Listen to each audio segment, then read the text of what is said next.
जय श्री राम। आज हम करेंगे रामचरितमानस बालकांड पृष्ठ संख्या 263-264।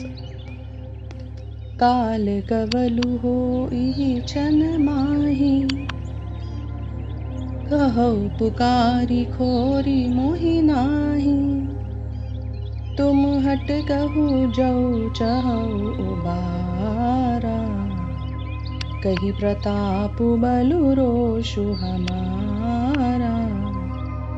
अभी क्षण भर में यह काल का ग्रास हो जाएगा। मैं पुकार कर कह देता हूँ, फिर मुझे दोष नहीं है। यदि तुम इससे बचना चाहते हो तो हमारा प्रताप बल क्रोध बतलाकर इसे मना कर दो। लखन कहे मुनि सुजसु तुम्हारा, तुम हई अछत को बर नहीं पारा। अपने मुँह तुम आपनी करनी, बार अनेक भांति बहु करनी। लक्ष्मण जी ने कहा, हे मुनि, आपका सुयश आपके रहते दूसरा कौन वर्णन कर सकता है। आपने अपने ही मुंह से अपनी अनेकों बार बहुत प्रकार से वर्णन की है।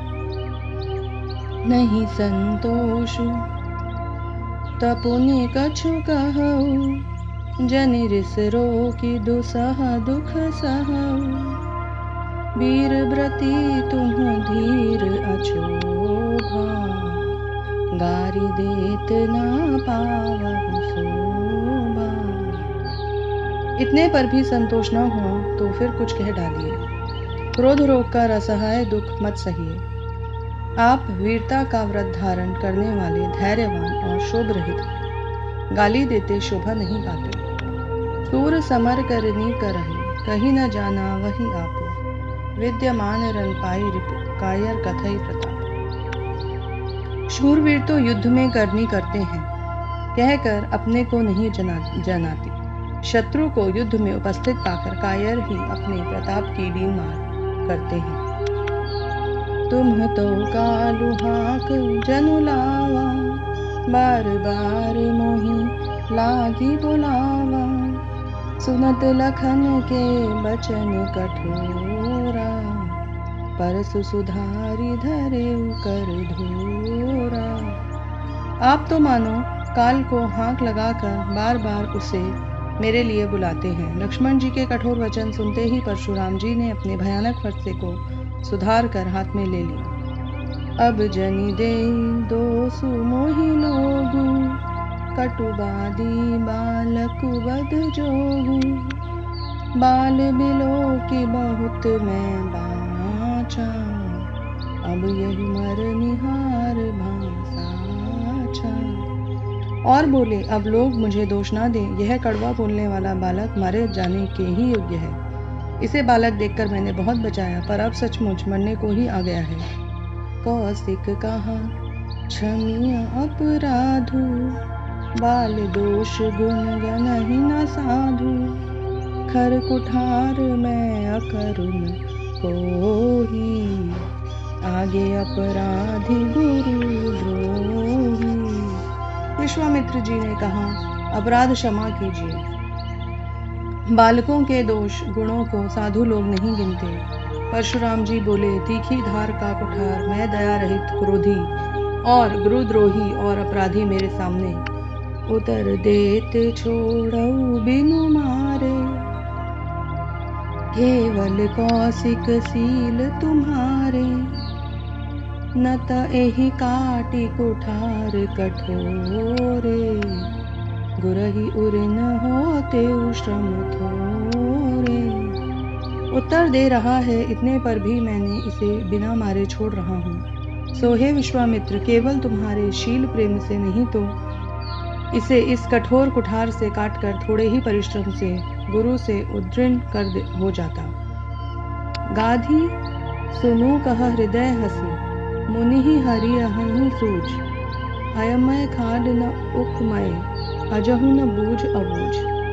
विश्वामित्र जी ने हृदय में हंसकर कहा, मुनि को हरा ही हरा सूझ रहा है, अर्थात सर्वत्र विजयी होने के कारण ये श्री राम लक्ष्मण को भी साधारण क्षत्रिय ही समझ रहे हैं। किंतु यह लोहमणि केवल फौलाद बनी हुई है, खांड है, उखर की रस की खांड नहीं है, जो मुंह में लेते ही गल जाए। मुनि अब बेसमझ बने हुए हैं, इनके प्रभाव को ही नहीं समझ रहे हैं। कहे उलखन मुनि सीलु तुम्हारा, को नहीं जान विदित संसारा। मात पिता ही उरिन भय के, गुरु रिनु रहा सोच बड़ जी के। लक्ष्मण जी ने कहा, हे मुनि, आपके शील को कौन नहीं जानता, वह संसार भर में प्रसिद्ध है। आप माता पिता से तो अच्छी तरह उऋण हो ही गए हैं, अब गुरु का ऋण रहा, जिसका जी में बड़ा सोच लगा है। सो जनु हमरे ही माथे काढ़ा, दिन चल गए ब्याज बढ़ बाढ़ा। अब आनिय ब्याह वह रिहा बोली, तुरत देव मैं थैली खोली। वह मानो हमारे ही मत्थे काढ़ा था, बहुत दिन बीत गए, इससे ब्याज भी बहुत बढ़ गया होगा। अब किसी हिसाब से करने वाले को बुला लाइए, तो मैं तुरंत थैली खोल कर दे दूं। सुनी कटु बचन कुठार सुधारा, हाय हाय सब सभा पुकारा। भृगुबर परसु देखावहु मोही, विप्र बिचारी बचऊं नृपद्रोही। लक्ष्मण जी के कड़वे वचन सुनकर परशुराम जी ने कुठार संभाला। सभी सभा हाय हाय पुकार के उठी। लक्ष्मण जी ने कहा, हे भृगु श्रेष्ठ, आप मुझे फरसा दिखा रहे हैं, पर हे राजाओं के शत्रु, मैं ब्राह्मण समझकर बचा रहा हूँ। जय श्री राम।